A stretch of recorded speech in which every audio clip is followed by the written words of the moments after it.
right, well, here is part 2 of the 2-part series on how to get started, what you need, some tips on raising miniature cattle.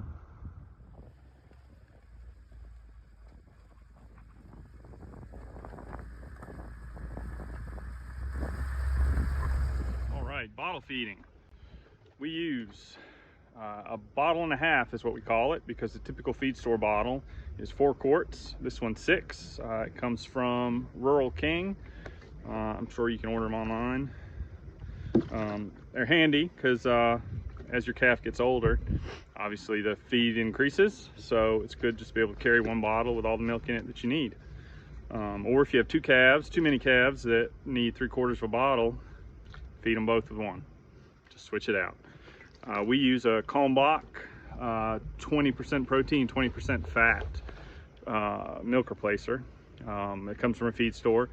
You Tractor Supply or anything's fine. I'll include a picture of the label off of what we use. The 2020 is a pretty standard mix, good for most calves. Kalmbach medicates theirs for fly control, so it comes out in manure and keeps the flies down. There are various types of medicated, non-medicated. That's your preference. If you don't have access to the type of milk replacer that your calf was started on, you can switch it. Something to keep in mind: the first couple feedings, you might mix the powder a little light because their system isn't used to it. So mixing it light, it'll make it a little easier digestible, and hopefully avoid any sort of switch over, diarrhea, or just general feeling sick. When you're done feeding your calf a bottle, typically we recommend for these minis about 3/4 of a bottle or 3 quarts, twice a day, roughly 12 hours apart, 9 to 12 hours apart. They're flexible with your schedule. The important thing for a calf is not to overfeed it. You want your calf to still be hungry when it's done. If you overfeed it, it floods their digestive system. They can get diarrhea, and in bottle calves, diarrhea is probably the main fatal sickness they get. So you want your calf hungry. Don't feel bad for it if it drinks its 3/4 of a bottle and it's still going nuts, still acts like it wants its bottle. It probably really doesn't. I mean, it wants the bottle, but it doesn't need the bottle. It's had enough milk. All right, one thing, if you get a pretty standard Tractor Supply or feed store bottle, it's gonna have this red rubber tip. It comes pre-cut, but you'll find that's painfully slow in feeding. It's okay to take a razor and just slightly increase all 4 sides and make that a little bit bigger. You can wait, first couple days, slow feed, but that's kind of for you as much as it is for them, because nobody wants to stand out in the cold or whatever weather you got going on and sit there and wait forever for the calf to drink the milk when it doesn't have to be so slow. All right, let's talk hay. One thing to look for if you're feeding small calves, a nice orchard grass. If you want to go with the horse quality term, go with that. It's easier for their digestibility, more protein, more sugars, more things that are good for calves. There's nothing wrong with just a pasture grass hay. We feed it, we round bale it, but obviously your growing calf needs the best kind of feed and best start. But again, if you don't have access to that good orchard grass, times are tough with hay, droughts, too much rain, your location, there's nothing wrong with any kind of good dry hay. I mean, of course you don't want to feed moldy hay, but anything quality you can get is always the best. So that's your milk for your bottle calves and your hay to get started. Next would be grain. Pretty easy grain to come across is typically an all stock marketed to sheep, goats, cows, sometimes horses. Sometimes it's marked not for horses or not for sheep, but generally all stock is a 12% protein, which is a good kind of all the time feed for your cows. Calves, Tractor Supply, those stores sometimes don't have a calf starter. Try your co-op or your Farm Bureau or Southern States. You can pick up a calf starter. Also protein blocks, protein tubs, supplements, mineral blocks are all good to have, all available at any of the agriculture box stores and your local feed stores. All right, here's a look at a protein tub, Chester, our silver herd bull.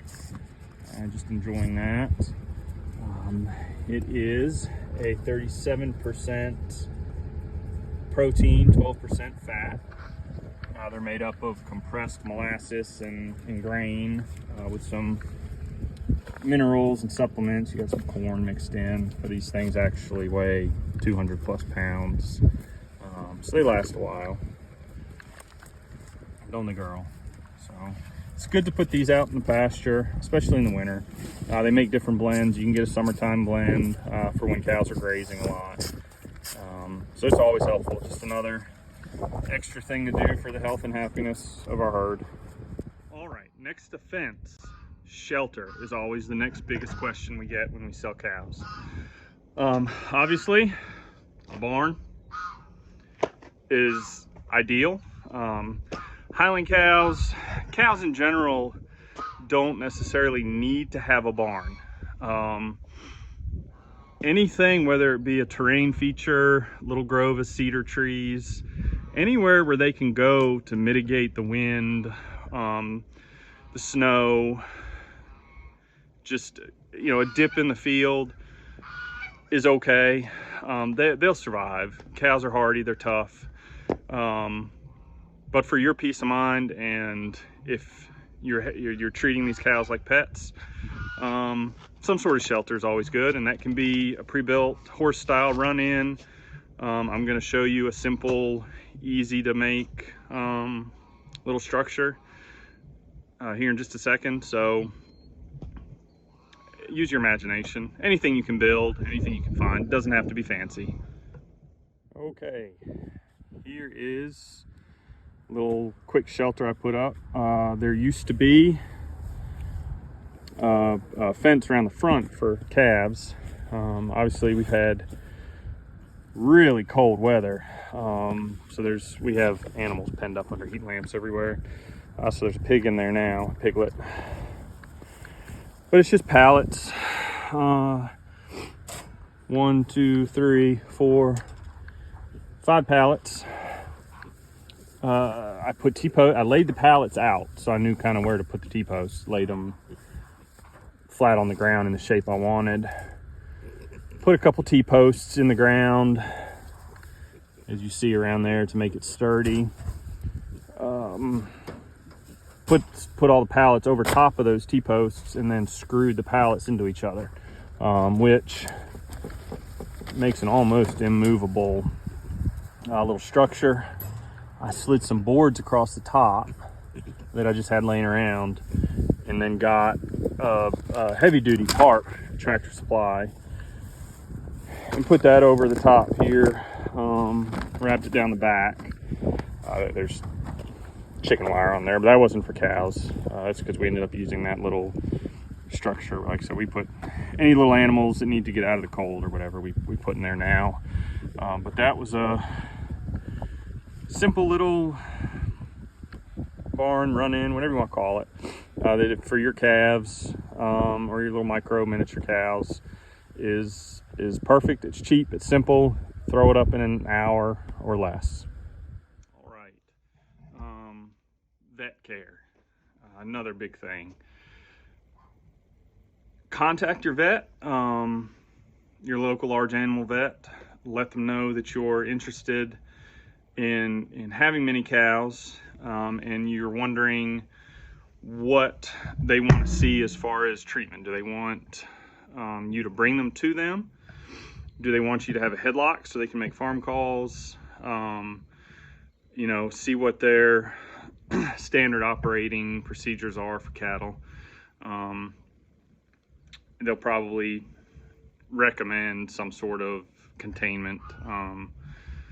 You know, if you don't have a trailer, don't have an easy way to haul, there are all sorts of different ways you can close a cow up to be treated by the vet, and we'll get started on those.